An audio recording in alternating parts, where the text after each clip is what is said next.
Ayan guys, so i-reformat natin yung Acer sa factory na install niya.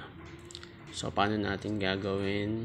So ito yung ano ko, no? Minsan nagloloko na kasi ito pagka nag-click mo bumabagal. So dapat nakakonect yung power niya sa computer kung gagawin nyo to. And then second, i-restart natin yung computer.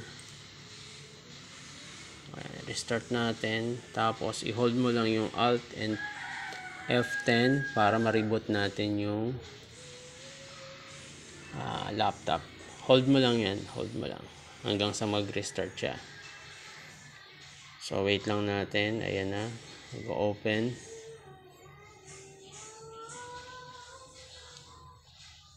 So Alt tsaka F10 lang yung ating pinindot.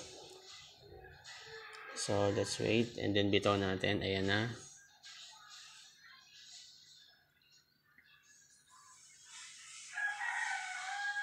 So please wait.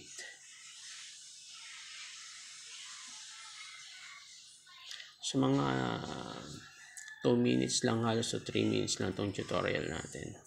Mabilis lang. Ayan, so nag-blue na, no? So syempre, ito troubleshoot natin, dito tayo sa troubleshoot. Pwedeng reset this PC or advanced option, pero ang pipiliin natin reset this PC. So meron pa rin tayo dito, no, yung keep natin yung files or remove everything. So sa case natin, ilalahat na natin, ano, hindi naman natin kailangan yung ibang files, may save naman tayo ng mga document. So remove everything na lang para talagang malinis na malinis siya. So remove everything. Ayan.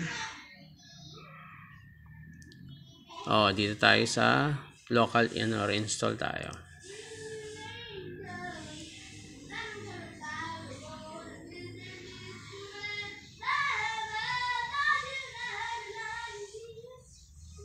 Ayan, all drive.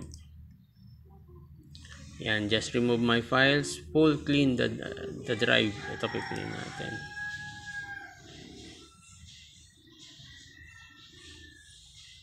So nagloloko na kasi siya guys pagka may pinipindot ka na kahit anong apps or ano. Ayan, ready to reset this device can be undone. Make sure the device is plugged in. Maybe they take a while. So sige, reset na natin. Press natin yan. So ayan, wait lang natin yan guys hanggang ma-reset. Tapos na yan. So yun lang, sana makatulong. Bye guys.